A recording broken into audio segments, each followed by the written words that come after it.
The Plaza Hotel's Grand Ballroom, 500 of the world's most powerful investors, and a CEO about to discover that the woman he destroyed had become his worst nightmare. Alexander Harrison stood at the podium like a conquering emperor, his tech empire worth $12 billion glittering behind him. In the front row sat his mistress Scarlett Monroe, wearing the diamond ring meant for his wife's anniversary. He had systematically destroyed Victoria, thrown her out while pregnant, cut off her money, claimed she was mentally unstable. But then the ballroom doors opened. Victoria Harrison entered in white Chanel, 7 months pregnant, carrying a tablet that would detonate his entire world. As a 15% shareholder, her voice cut through the stunned silence, I have the legal right to address this assembly. Alexander's face went white. He had no idea his discarded wife now controlled over $1 billion in company stock, or that she had evidence of his crimes, or that the security cameras had recorded everything. What you're about to see was captured by Harrison Tech's own surveillance system. Like if you believe justice always finds a way, subscribe for more incredible stories of betrayal and triumph. This is how an empire fell at the hands of the woman they underestimated. Some betrayals destroy you. Others forge you into something far more dangerous than your enemies ever imagined. This is the story of how an empire fell and how it was reborn in the hands of the woman they tried to break. A story of love turned to vengeance, of trust transformed into fury, and of a pregnant wife who discovered that the most powerful weapon against betrayal isn't tears, it's truth. In the gleaming boardrooms where fortunes are made and destroyed, where loyalty is bought and sold like commodity shares, one woman was about to learn that sometimes the greatest empire isn't built on money or power, but on the unbreakable will of a mother protecting her child's future. The morning sun cast long shadows across the gleaming marble floors of the Harrison Tech Empire's Manhattan headquarters, its golden rays illuminating the 50-story glass monument to corporate success that pierced the New York skyline like a crystal spear. On the 48th floor of this technological cathedral, Victoria Harrison stood before the floor-to-ceiling windows of her penthouse apartment, one hand resting protectively on her 6-month pregnant belly, while the other traced patterns on the condensation left by her morning coffee. At 28, Victoria possessed the kind of timeless beauty that required no enhancement, intelligent emerald eyes that seemed to see straight through to the soul, auburn hair that caught light like spun copper, and a presence that commanded respect in any room she entered. But today, there was something different about her demeanor, a softness that pregnancy had brought, making her appear almost ethereal as she gazed out at the city sprawling endlessly below. Alexander Jr., she whispered to her unborn child, her voice carrying the tender melody of a mother's first conversation with her baby. Your daddy is building something incredible for you, an empire that will change the world. Her fingers moved in gentle circles across her belly, feeling the subtle movements of new life stirring within.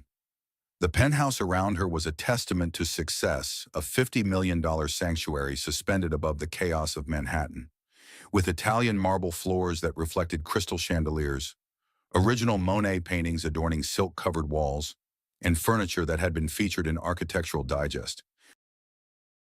Everything had been chosen with Victoria's expert eye.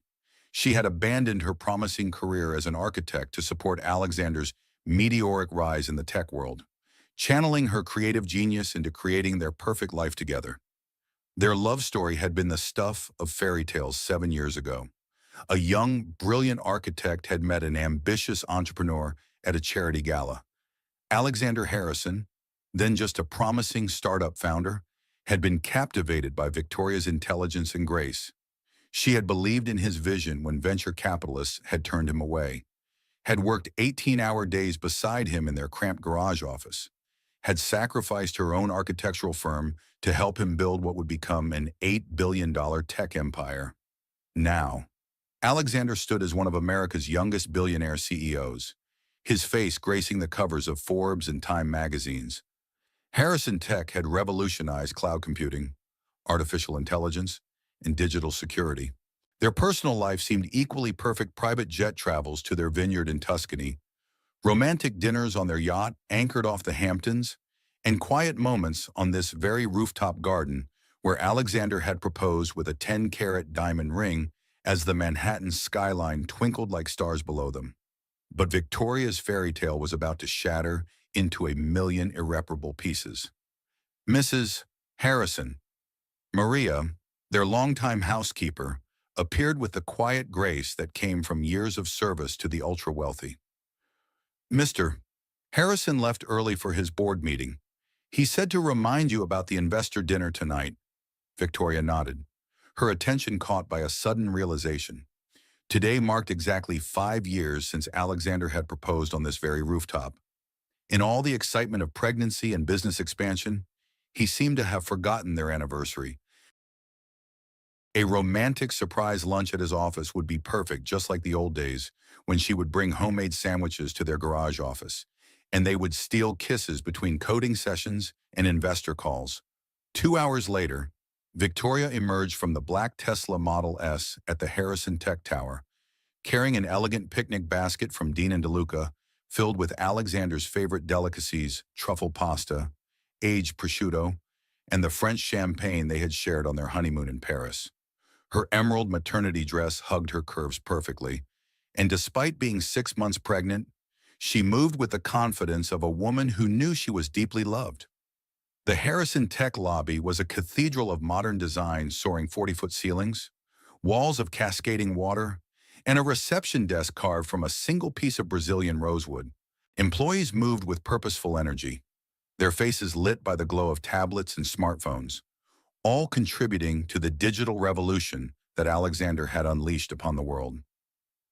Mrs. Harrison. The security guards straightened immediately, their faces lighting up with genuine warmth. Victoria was beloved by every employee. She remembered birthdays, asked about children, and had personally funded the company's childcare center and mental health programs. "Surprise visit for my husband," Victoria said with a conspiratorial wink, her eyes sparkling with mischief.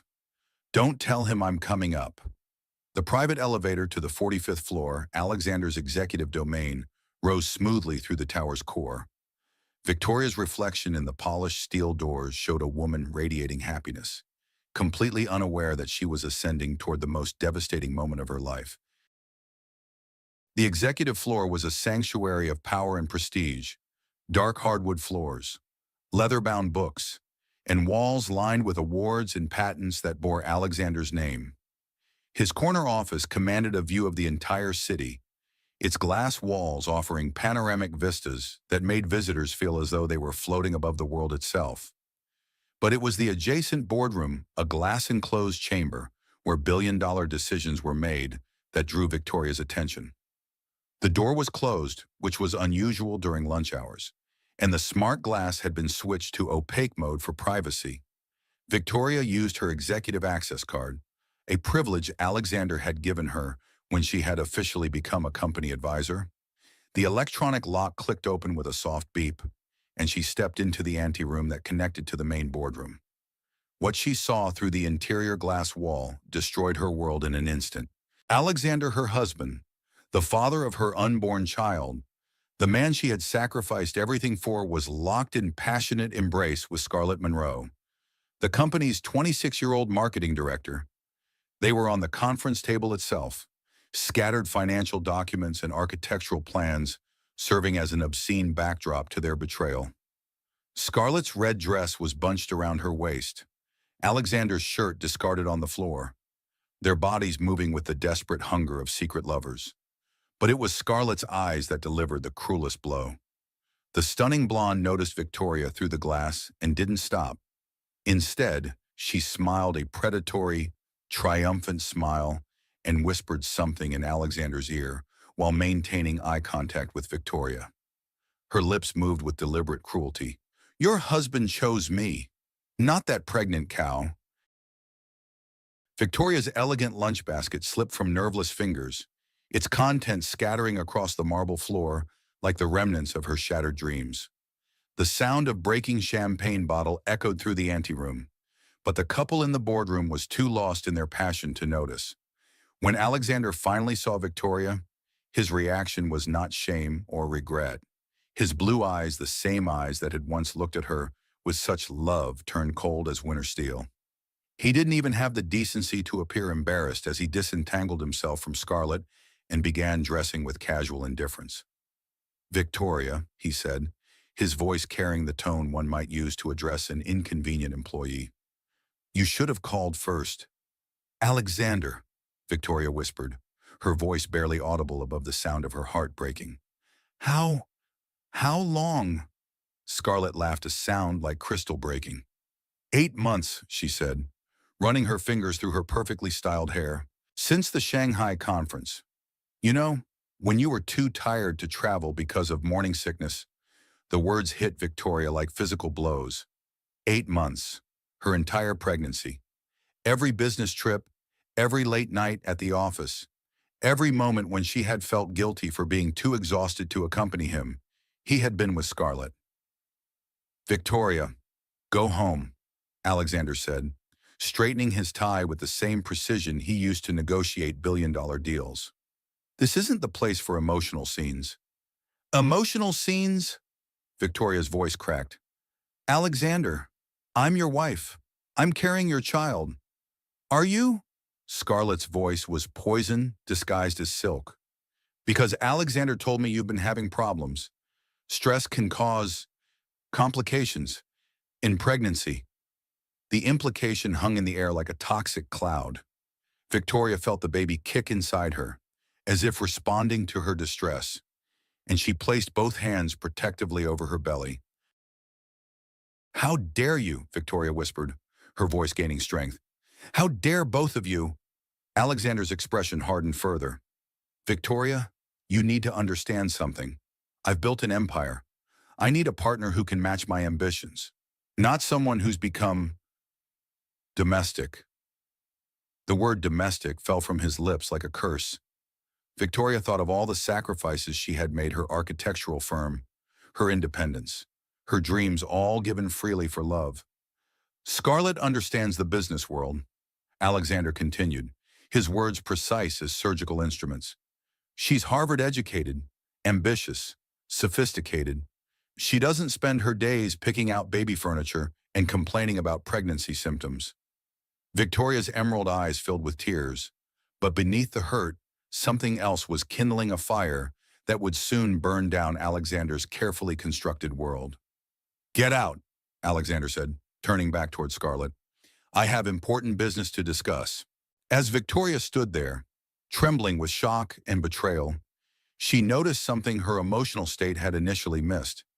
The red light on the corner camera, the security system that recorded everything in the executive conference rooms for legal protection. Alexander, in his arrogance and lust, had forgotten about the very surveillance system he had insisted upon after the last corporate espionage incident. Every moment of their betrayal had been captured in high-definition clarity. Victoria straightened her shoulders, wiped her tears, and walked to the elevator with as much dignity as she could muster.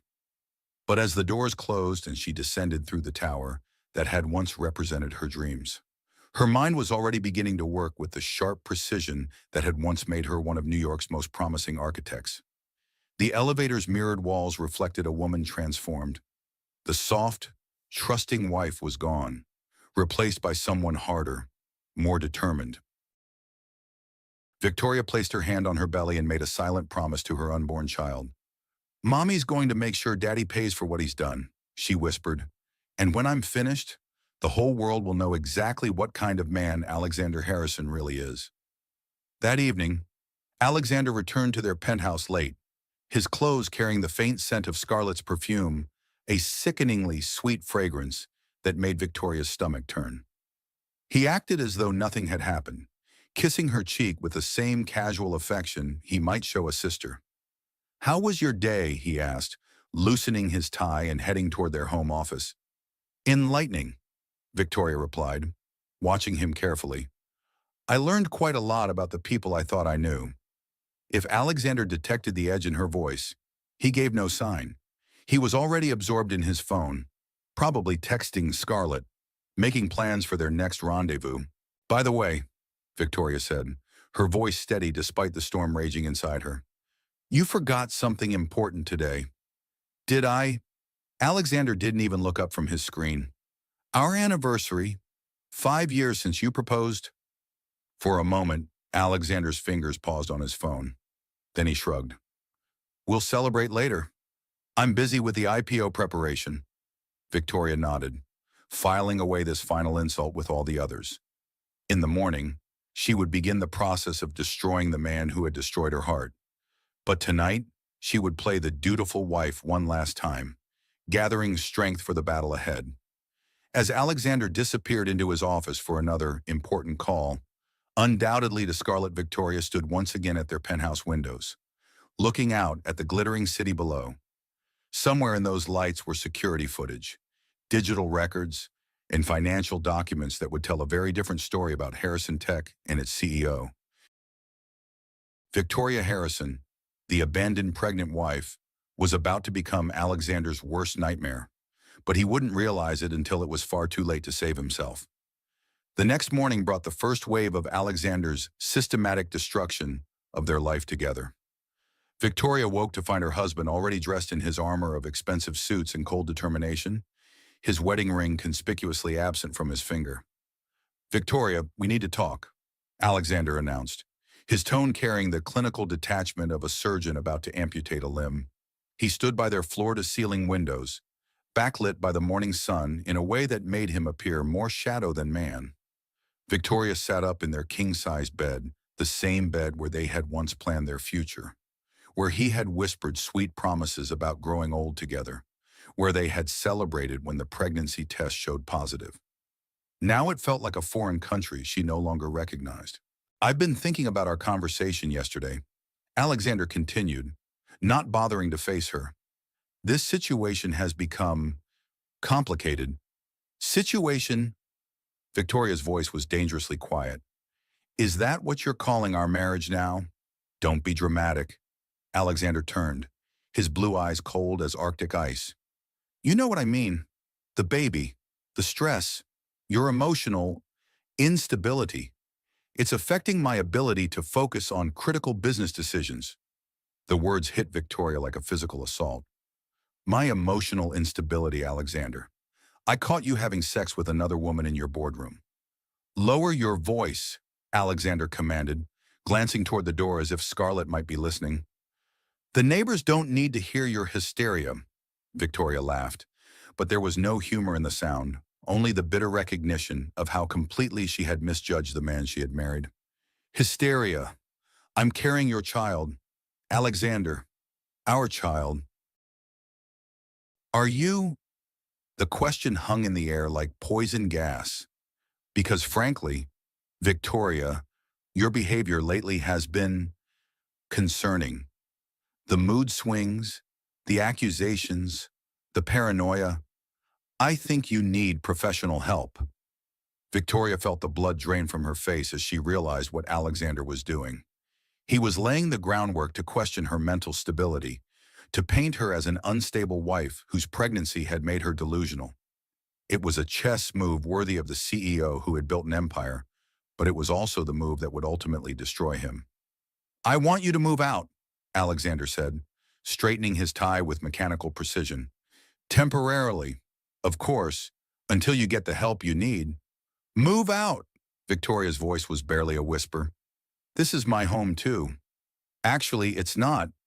Alexander pulled out a folder of legal documents, his movements as choreographed as a Broadway performance. The penthouse is owned by the Harrison Family Trust. I've consulted with legal, and given your current mental state, I think it's best if you find somewhere else to stay while we work through this situation. Victoria stared at the man she had loved for 7 years, searching for any trace of the person who had once held her hand during thunderstorms, who had cried when she had her first miscarriage 2 years ago, who had promised to love her until the stars burned out.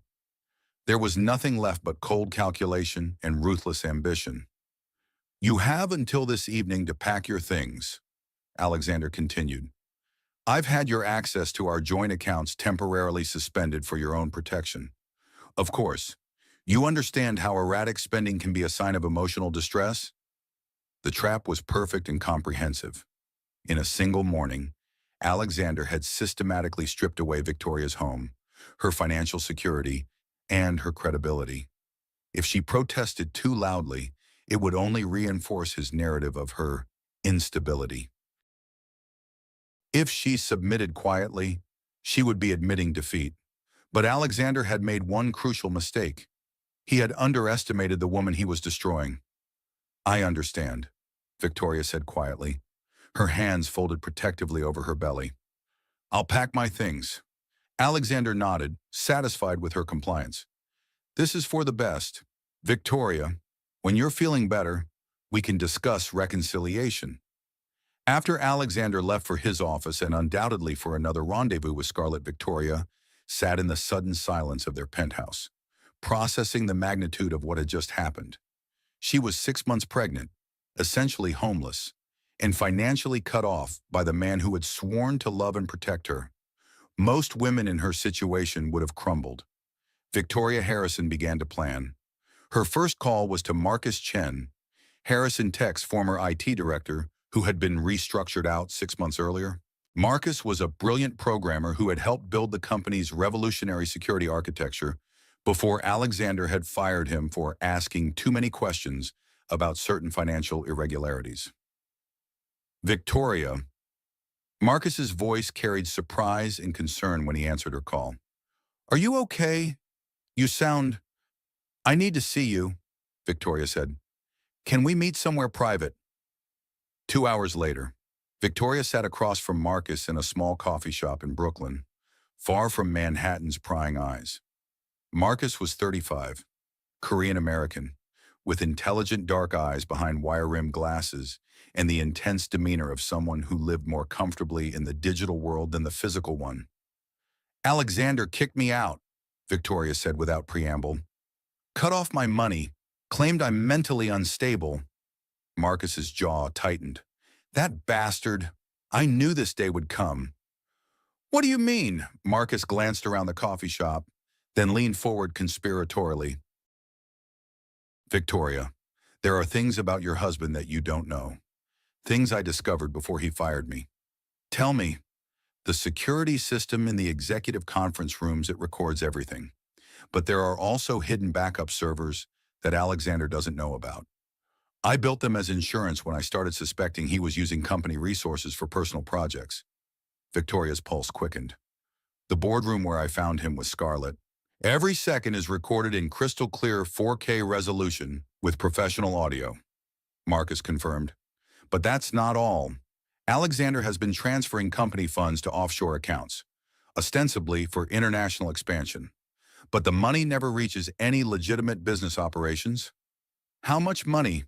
$50 million over the past 18 months, all of it flowing through shell companies that lead back to accounts controlled by Scarlett Monroe.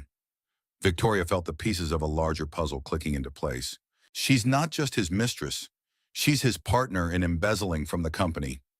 "Gets worse," Marcus continued. "I did some digging into Scarlett's background after Alexander promoted her so quickly. Her Harvard MBA completely fabricated. She actually graduated from a community college in Ohio with a 2-year marketing certificate." "Can you prove all of this?" Marcus smiled, the first genuine expression Victoria had seen from him. "Victoria, I'm a programmer. I don't just save data. I save data in places that would make NSA agents jealous. I have video evidence, financial records, email communications, and documented proof of Scarlett's credential fraud." "Why didn't you expose this before?" "Because I was fired before I could gather enough evidence to protect myself legally.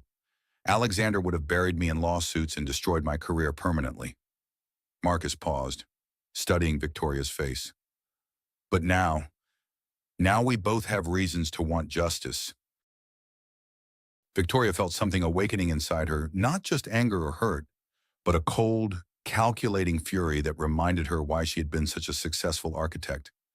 She could see the entire structure of Alexander's deception, and more importantly, she could see how to tear it down brick by brick. "I need a lawyer," Victoria said. "The best divorce attorney in New York." "I know someone," Marcus replied. "Sarah Williams. She's the one who handled the divorce when that pharmaceutical CEO got caught with his secretary. took him for $200 million and his company. That afternoon, Victoria found herself in the chrome and glass offices of Williams and Associates on Park Avenue. Sarah Williams was a striking woman in her 40s with silver-streaked hair, razor-sharp cheekbones, and the predatory grace of someone who had built her fortune by dismantling the fortunes of unfaithful husbands. "Mrs. Harrison," Sarah said, gesturing toward a leather chair that probably cost more than most people's cars, "I've been following your husband's career with great interest. Harrison Tech is quite the success story."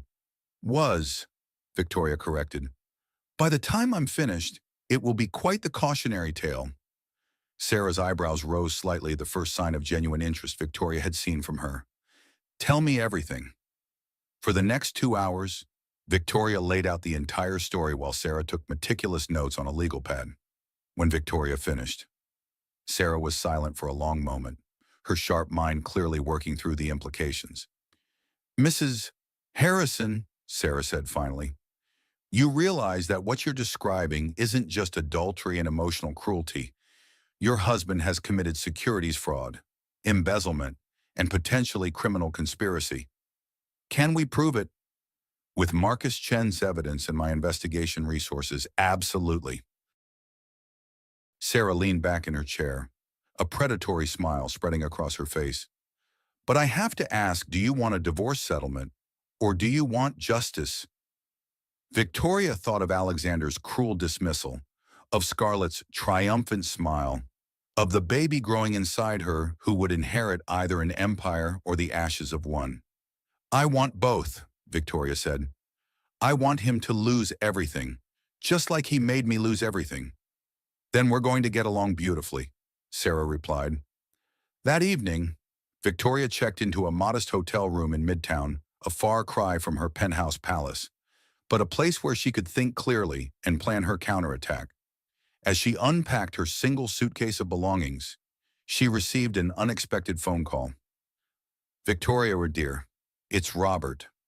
Robert Harrison, Alexander's 70-year-old father and the founder of the original Harrison family business empire, had always treated Victoria like the daughter he'd never had. But they hadn't spoken since her pregnancy announcement 3 months ago.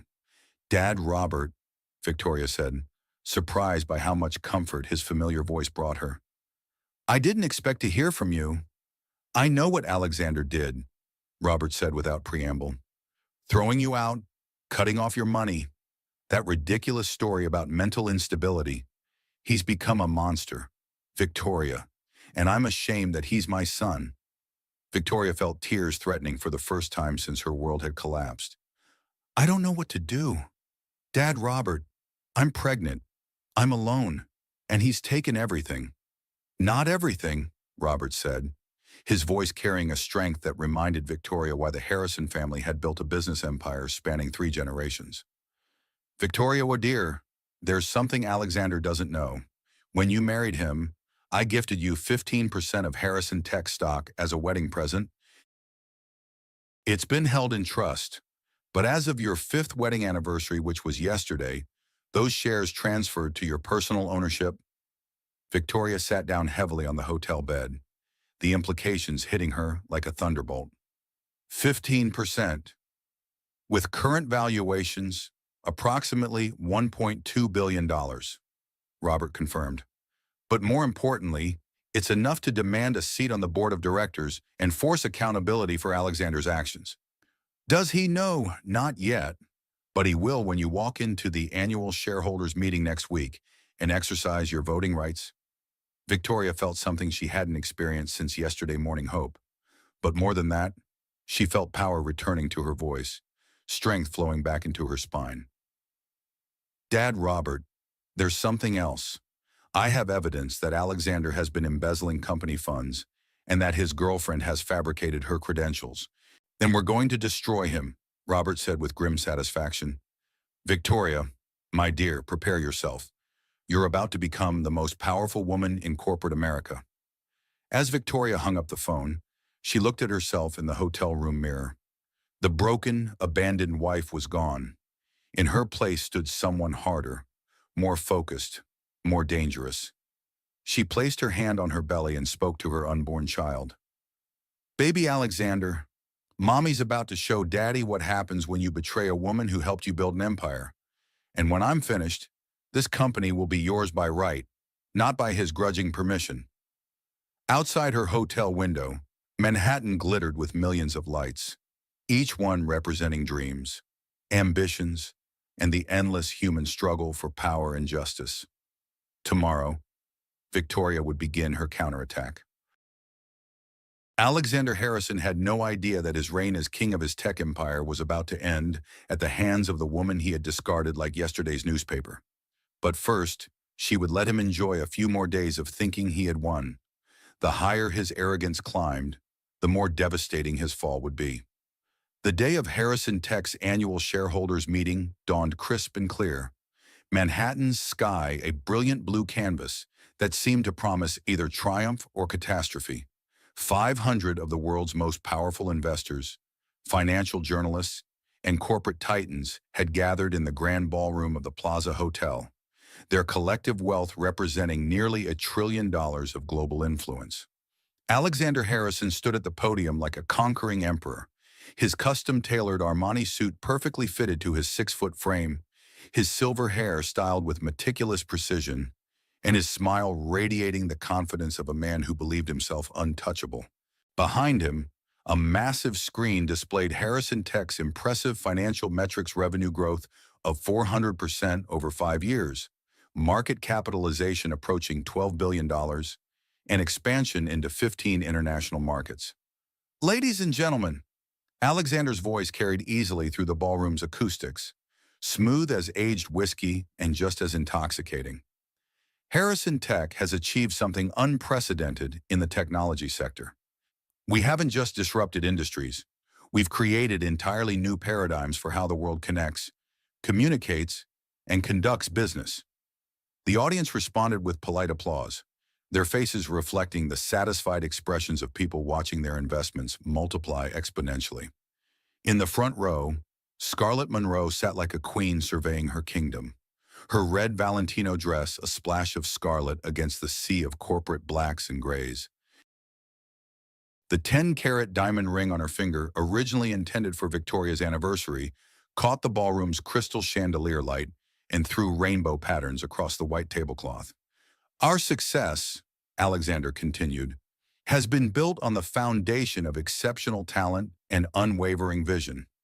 I'd like to introduce you to someone who embodies both qualities, our brilliant director of marketing, Scarlett Monroe, who brings Harvard Business School excellence and innovative thinking to everything she touches. Scarlett rose gracefully, her smile radiant as camera flashes erupted throughout the ballroom. Financial journalists scribbled notes about Harrison Tech's rising star, completely unaware that they were documenting the prelude to one of corporate America's most spectacular implosions. Miss Monroe will be spearheading our expansion into the European markets, Alexander announced, bringing her considerable expertise to bear on some of our most ambitious projects. The applause was enthusiastic, investors clearly impressed by Scarlett's poise and beauty. Alexander gazed at her with obvious pride and desire, his wedding ring still conspicuously absent, despite being technically married to another woman. But as the applause began to fade, a disturbance at the back of the ballroom drew everyone's attention. The massive double doors opened with dramatic timing, and Victoria Harrison entered like an avenging angel, wrapped in white Chanel. 7 months pregnant now, Victoria moved with the majesty of approaching motherhood, her emerald eyes scanning the crowd with laser-like intensity.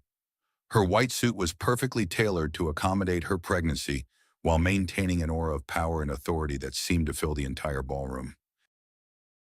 Her auburn hair was swept back in an elegant chignon that showcased the diamond earrings, her grandmother's heirlooms, that predated Alexander's wealth, and her presence commanded attention in a way that had nothing to do with scandal and everything to do with raw, undeniable strength. The ballroom fell into complete silence, 500 powerful people suddenly feeling like spectators at a gladiatorial contest they hadn't realized they'd paid to witness. "Please excuse the interruption," Victoria said, her voice carrying easily through the ballroom's acoustics without amplification. "But as a 15% shareholder in Harrison Tech, a stake that transferred to my personal ownership as of our 5th wedding anniversary 3 days ago. I have the legal right to address this assembly. Alexander's face went through a fascinating transformation: confusion, shock, dawning horror, and finally a cold fury that revealed the man behind his carefully constructed public persona. Victoria, this is neither the time nor the place for... For what? Alexander, Victoria interrupted, moving down the center aisle like a bride approaching an altar of justice. For transparency, for accountability, for the truth about what's really been happening in the executive suites of Harrison Tech. The assembled investors began murmuring among themselves, their financial instincts detecting blood in the water. Cell phones appeared as people began recording what was clearly going to be either a public relations disaster or the corporate story of the decade. Ladies and gentlemen, Victoria continued, now standing just 20 feet from the podium where her husband stood frozen. 3 days ago, I discovered something interesting in Harrison Tech's executive conference room, something I think you all deserve to see. Victoria withdrew a tablet from her white Hermes bag, her movements deliberate and theatrical. Marcus Chen appeared from the shadows near the AV booth, his fingers flying over a control panel as the room's massive presentation screen flickered to life. What you're about to see, Victoria announced, was recorded by Harrison Tech's own security system on Tuesday afternoon at 1:47 p.m.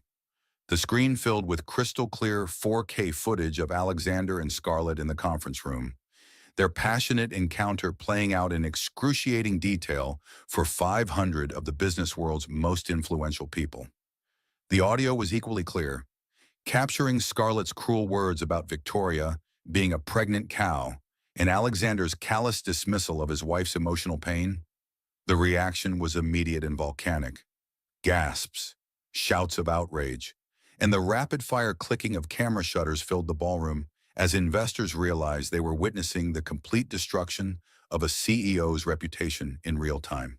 Several people rose from their seats, some heading for the exits, others moving closer to get better video footage of the catastrophe unfolding on stage. Alexander's face had gone completely white, but Scarlett's response was pure fury. She leaped to her feet, her carefully maintained composure shattering like fine crystal.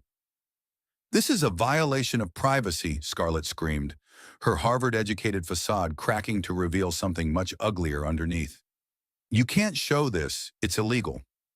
"Actually," Victoria replied with devastating calm, "recording equipment in corporate conference rooms requires consent from all parties only if there's an expectation of privacy. Since you were conducting this meeting in a company facility, using company time, there was no such expectation." The video continued playing, showing Alexander's complete lack of remorse when confronted by his pregnant wife, his cold dismissal of their marriage, and his casual cruelty in ordering her to leave. The assembled crowd watched in horrified fascination as one of America's most successful CEOs revealed himself to be a heartless sociopath. "But this is just the beginning," Victoria announced as the video finally ended. "Marcus, please show our investors where their money has really been going." The screen transitioned to financial documents, bank transfers, and email communications that painted a picture of systematic embezzlement spanning 18 months. $50 million in company funds had been transferred to offshore accounts controlled by shell companies that ultimately led back to Scarlett Monroe. "These transfers," Victoria explained, "were authorized by CEO Alexander Harrison and justified as international expansion costs. However, as you can see from the banking records, no money ever reached any legitimate business operations." The murmur of the crowd was growing louder, investors beginning to understand that they weren't just witnessing a marital scandal, they were seeing evidence of massive corporate fraud. "Furthermore," Victoria continued, "I think you should know about the credentials of the woman Alexander just praised for her Harvard Business School excellence." New documents appeared on screen: Scarlett's real educational history, her actual employment record, and documented evidence of the credential fraud that had gotten her hired at Harrison Tech. "Scarlett Monroe never attended Harvard," Victoria announced. "She has a 2-year marketing certificate from a community college in Ohio, and was fired from her previous job for attempting to steal client information. Scarlett lunged toward Victoria with a scream of rage, but hotel security was already moving, having been positioned strategically throughout the ballroom by Robert Harrison, who had orchestrated this moment with military precision. "You lying bitch!" Scarlett shrieked as security restrained her. "Alexander loves me. He chose me over you." "Did he?" Victoria asked, her voice carrying clearly over Scarlett's hysterics. "Marcus, please play the recording from yesterday evening." A new audio file began playing Alexander's voice, clearly identifiable, speaking to someone on the phone. "Scarlett, darling, you need to understand something. Once this IPO goes through and we've liquidated the international accounts, you're going to become a liability. Victoria was useful when I needed her architectural expertise and family connections. And you've been useful for moving money and providing other services. But I need a wife who brings political connections and social standing to the next phase of my career." Scarlett's face went through the same transformation Alexander's had: shock, betrayal, and finally understanding that she had been just as used and discarded as Victoria. The recording continued. "Senator Morrison's daughter Catherine has shown interest in me. A political marriage would open doors that even billions of dollars can't. You'll be compensated generously for your discretion." "Of course." "No," Scarlett whispered, her struggles against security becoming weaker as the full scope of Alexander's manipulation became clear. "No, he loves me. He promised." "Alexander Harrison," Victoria said, turning to face her husband directly, "promises whatever serves his immediate needs. Isn't that right, darling?"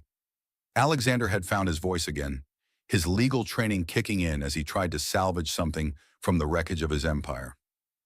"This is clearly a coordinated attack by a mentally unstable woman whose pregnancy has affected her judgment. These documents could easily be fabricated. Could they?" Victoria smiled, and for the first time since this began, Alexander saw something in her expression that made his blood run cold. "Marcus, please show everyone the metadata analysis that proves every document's authenticity." Technical data flooded the screen: digital signatures, timestamp verification, blockchain authentication, and forensic analysis that would satisfy any court in the world. Marcus Chen had been thorough in ways that reflected both his genius and his desire for revenge. "Furthermore," Victoria continued, "the FBI has been provided with copies of all this evidence. They're currently executing search warrants at Harrison Tech facilities and freezing accounts connected to the embezzlement scheme." As if summoned by her words, federal agents began entering the ballroom, their presence causing an immediate exodus of investors who wanted no part of a criminal investigation. "Alexander Harrison," the lead FBI agent announced, approaching the podium with handcuffs ready, "you're under arrest for securities fraud, embezzlement, and conspiracy to commit financial crimes." The handcuffs clicking onto Alexander's wrists provided a sound that would echo through financial news coverage for months to come. As federal agents led him away, Alexander's eyes found Victoria's one last time. "You've destroyed everything," he said, his voice hollow with defeat. "Everything we built together." "No," Victoria replied, her hand resting protectively on her belly. "You destroyed everything. I'm just making sure the world knows who you really are." As the ballroom erupted into chaos, investors fleeing, journalists shouting questions, and federal agents securing evidence, Robert Harrison approached the podium with the dignity of a man who had spent 70 years navigating corporate warfare. "Ladies and gentlemen," Robert's voice cut through the noise with the authority of old money and older wisdom, "the Harrison family apologizes for the actions of my son. Effective immediately, the board of directors has voted no confidence in Alexander Harrison as CEO. As interim chairman, I'm appointing Victoria Harrison as acting CEO while we determine the full scope of the damage and begin rebuilding this company with the integrity it deserves." Victoria stepped forward, accepting the weight of leadership that had always been hers by right, but never by recognition. The scattered investors who remained looked at her with a mixture of surprise, respect, and cautious optimism. "I built this company once," Victoria said, her voice carrying a strength that reminded everyone why she had been Alexander's most valuable asset before becoming his greatest threat. I helped turn a garage startup into a global empire. Now I'm going to rebuild it into something better, a company that values integrity over profit, employees over exploitation, and truth over convenient lies. The applause that followed was different from the polite appreciation Alexander had received. It was the sound of people recognizing real leadership, authentic power, and the promise of justice finally served. As the ballroom slowly emptied and the immediate chaos subsided, Victoria remained at the podium, looking out at the remnants of the corporate world that had just witnessed the most spectacular fall from grace in recent memory. She thought about the woman who had walked into this ballroom an hour ago pregnant, betrayed, and seeking justice. Now she stood as the CEO of a billion-dollar company, with the power to reshape not just her own destiny, but the destiny of thousands of employees and millions of investors. Her phone buzzed with a text message from Sarah Williams. Divorce papers filed, criminal charges supporting our case. You'll get everything: company, assets, custody. Alexander will be lucky if he keeps his freedom. Victoria smiled and placed her hand on her belly, feeling her son moving restlessly inside her. Did you see that? Baby Alexander, mommy just took back everything that belongs to us. Daddy made the mistake of thinking he could destroy a woman who helped him build an empire. Now he knows better. 6 months after the shareholder meeting that would be remembered as Black Tuesday in corporate circles, Victoria Harrison stood in the nursery of her new penthouse, a stunning 15,000 square foot space atop the renovated Harrison Tech Tower that she had personally redesigned to reflect both power and humanity. Sunlight streamed through floor-to-ceiling windows that offered a panoramic view of Manhattan, illuminating the nursery where Alexander Harrison Jr. slept peacefully in a custom-designed crib that looked like a miniature architectural masterpiece. At just 3 months old, little Alexander already showed signs of his mother's striking features: emerald eyes that seemed to take in everything around him with curious intelligence, and a calm demeanor that suggested he would inherit Victoria's strategic mind rather than his father's destructive impulsiveness. "Good morning, my little emperor," Victoria whispered, lifting her son from his crib with the practiced grace of a mother who had refused every offer of a full-time nanny. "Ready to see what mommy built for you?" The transformation of Harrison Tech under Victoria's leadership had been nothing short of miraculous. In 6 months, she had not only restored investor confidence, but had driven the company's valuation to unprecedented heights. The stock price had increased 340% as Victoria implemented revolutionary changes that emphasized employee welfare, environmental responsibility, and ethical business practices. The company's new headquarters reflected this transformation. Gone were the cold, intimidating spaces designed to showcase power over people. Victoria had created an environment that looked more like a high-end university campus than a corporate fortress: open spaces filled with natural light, rooftop gardens where employees could decompress, state-of-the-art childcare facilities, and collaborative workspaces that fostered innovation rather than competition. Mrs. Harrison, Jessica, Victoria's executive assistant, appeared in the nursery doorway with the quiet efficiency that had made her indispensable. "The Forbes photographer is here for the cover shoot, and Marcus Chen is ready for the board meeting." Victoria nodded, adjusting her emerald silk blouse the same color as her eyes and checking her reflection in the nursery's mirror. At 29, motherhood and power had given her a kind of luminous confidence that no amount of money could buy. The cover of Forbes would feature her as CEO of the Year, but more importantly, as the woman who rebuilt corporate America's soul. "Let's go change the world," Victoria said to her son, who gurgled in response as if he understood the magnitude of the empire he would someday inherit. The Forbes photo shoot took place in Victoria's corner office, a space that had once been Alexander's domain, but now reflected Victoria's architectural sensibilities. Clean lines, natural materials, and artwork from emerging female artists created an environment that was both professional and deeply personal. The photographer captured Victoria at her desk with baby Alexander in her arms. the Manhattan skyline serving as a backdrop to illustrate the scope of her influence. "Mrs. Harrison," the Forbes journalist said, reviewing the questions for their interview, "our readers are fascinated by your transformation from betrayed wife to business icon. What drives you now?" Victoria considered the question while Alexander Jr. played with the diamond pendant at her throat, a new piece she had commissioned to replace her wedding ring, featuring her birthstone and her son's in an intricate design that symbolized their unbreakable bond. "Revenge might have started this journey," Victoria replied, "but purpose sustains it. My son will inherit a company that proves capitalism can have a conscience. Every decision I make is guided by the question, what kind of world do I want to leave for him?" The journalist scribbled notes rapidly. "And your ex-husband, how do you feel about his current situation?" Victoria's expression remained carefully neutral, though a slight smile played at the corners of her mouth. Alexander's trial had concluded 2 months earlier, with a conviction on all counts: securities fraud, embezzlement, and conspiracy.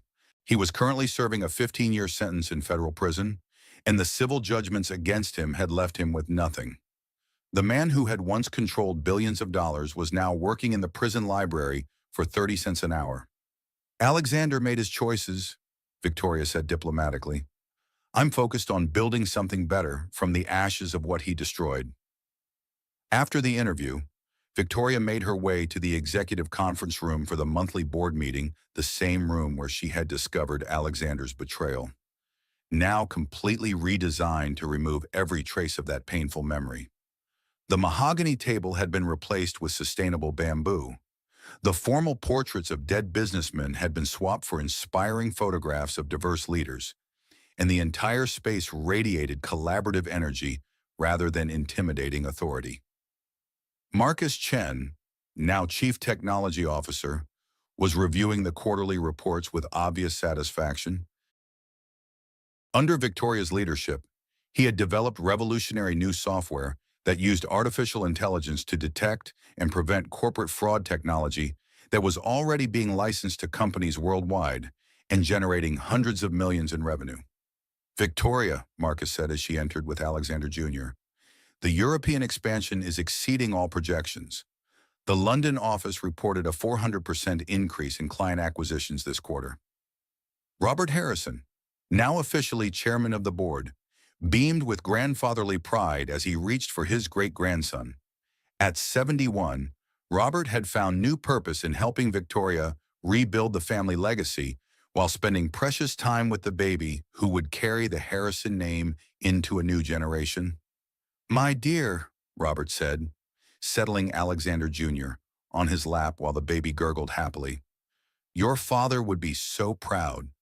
You've taken everything this family built and made it better than we ever dreamed possible." Victoria felt a warm glow of satisfaction as she looked around the conference table at the team she had assembled. The board now included 60% women and people of color, bringing perspectives that had revolutionized how Harrison Tech approached everything from product development to international relations. "Before we begin," Victoria announced, "I have an announcement that will affect our long-term strategic planning." The room fell silent as Victoria stood, her hand resting lightly on a folder that had been sitting beside her place at the table. "I've been approached by the White House," Victoria said, her voice carrying the weight of history in the making. "They've offered me the position of Secretary of Commerce." The reaction was immediate and enthusiastic applause. "Congratulations," and excited questions about what this would mean for both Victoria's career and Harrison Tech's future. "I've decided to accept," Victoria continued, "but with conditions that protect both the company and my role as a mother. I'll maintain my position as chairman of the board while transitioning day-to-day operations to our outstanding executive team." Marcus Chen looked both honored and terrified by the responsibility that was about to fall on his shoulders.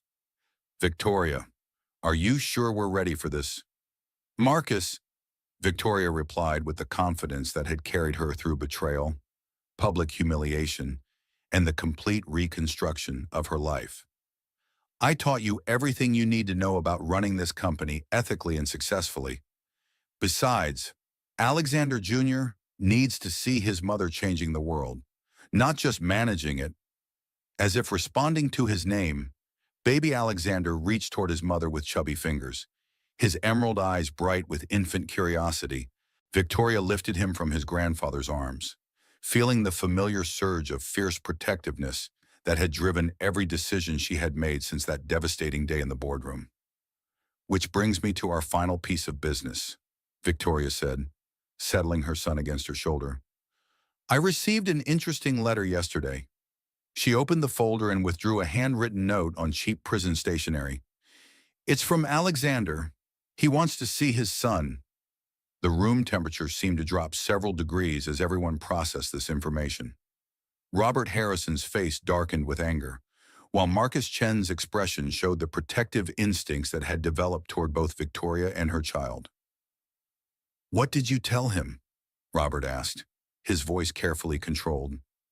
Victoria was quiet for a long moment, looking down at Alexander Jr., who was falling asleep against her shoulder with the complete trust that only children possess. I told him, Victoria said finally, that his son doesn't need a father who only remembers he exists when he's sitting in a prison cell. Alexander Jr. will grow up knowing that his mother built an empire, changed an industry, and proved that strength doesn't come from destroying others, it comes from building something better. She looked around the conference table at the faces of the people who had become her chosen family Marcus, who had risked everything to help her seek justice. Robert, who had defied his own son to support her. Jessica, who had worked impossible hours to help Victoria balance motherhood and leadership, and the board members who had bet their reputations on a pregnant woman's vision for corporate redemption. Alexander Jr. will inherit a company that employs 50,000 people in decent-paying jobs, that has donated $1 billion to education and environmental causes. And that proves every day that business can be a force for good in the world. His father gave him DNA, but this room full of people gave him a legacy worth having. As the meeting concluded and the board members began to file out, discussing the implications of Victoria's appointment to the cabinet, Robert Harrison lingered behind with his great-grandson. Victoria, the old man said, his voice heavy with emotion, I owe you an apology I can never fully make. I raised a son who became a monster, and he hurt you in ways that I failed to prevent. Victoria reached across the table to take Robert's weathered hand in hers. Dad, Robert, you gave me the weapons I needed to fight back. Alexander's choices were his own, but your support made all the difference. What he did to you? Robert shook his head, unable to finish the sentence. What he did to me revealed who I really am, Victoria corrected. I thought I was just an architect who fell in love with an ambitious man. It turns out I was a leader who needed the right circumstances to discover her power. As they prepared to leave the conference room, Victoria's phone buzzed with a text message. She glanced at the screen and smiled a genuine, warm expression that transformed her entire face. Dr. Michael Chen wants to know if we're still on for dinner tonight, Victoria announced, referring to Marcus's cousin, the pediatric surgeon who had delivered Alexander Jr., and who had been quietly courting Victoria for the past 2 months. Robert raised an eyebrow with grandfatherly interest. And are you? Victoria looked down at her son, who was sleeping peacefully despite the corporate machinations swirling around him. I think it's time Alexander Jr. got to know the man who might become his stepfather. The irony wasn't lost on any of them. Victoria's new relationship was with a man who saved children's lives for a living, the complete opposite of Alexander's destructive selfishness. Dr. Michael Chen was brilliant, compassionate, and completely uninterested in Victoria's wealth or power. He loved her for the strength she had shown in rebuilding her life and for the fierce devotion she showed to her son.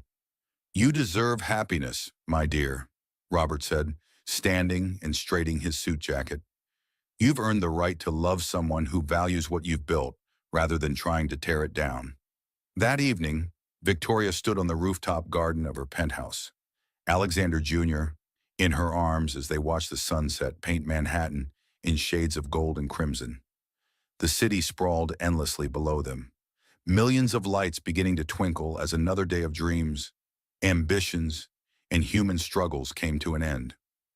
Dr. Michael Chen arrived precisely at 7, carrying a bouquet of white roses and a small gift bag that undoubtedly contained something thoughtful for Alexander Jr. Michael was tall, kind-faced, with gentle hands that had performed miracles in pediatric operating rooms, and eyes that looked at Victoria as if she were the most remarkable woman in the world. "How was the Forbes interview?" Michael asked, kissing Victoria's cheek with the restrained affection of a man who understood that trust had to be rebuilt carefully after betrayal. "They want to know how it feels to be the most powerful woman in corporate America," Victoria replied, settling into Michael's arms as they watched the city lights multiply like stars. "And what did you tell them?" Victoria was quiet for a moment, thinking about the journey that had brought her to this rooftop, this man, this life that she had built from the ashes of her marriage. "I told them that power isn't about controlling people," she said finally. "It's about creating opportunities for them to become their best selves. Alexander tried to control me, and it destroyed him. I'm trying to empower others, and it's building something that will last long after I'm gone." Alexander Jr. stirred in her arms, opening his emerald eyes to look up at the adults who were shaping his world with their choices, their values, and their determination to create something better than what they had inherited. "What do you think, little man?" Victoria whispered to her son, ready to change the world. As if in response, Alexander Jr. reached toward the glittering city below, his tiny fingers grasping at the lights that represented infinite possibilities, endless opportunities, and the bright future that his mother had secured through strength, intelligence, and an unshakable belief that justice, eventually, always finds a way to prevail. The woman who had been betrayed in a corporate boardroom had become the woman who would reshape corporate America from the highest levels of government.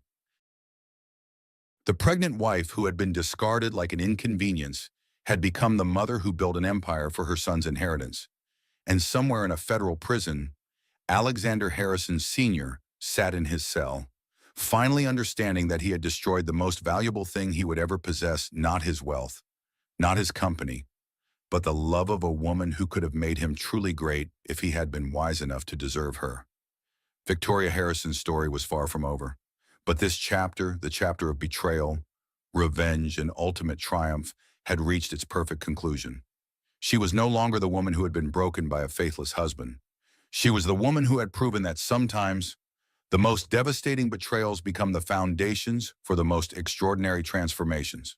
And as the Manhattan skyline sparkled beneath them, like a field of dreams made manifest, Victoria Harrison held her son close and smiled at the future she had built for them, both a future where integrity conquered corruption, where strength overcame betrayal, and where a mother's love proved more powerful than any empire built on lies. The end of one story had become the beginning of a legend,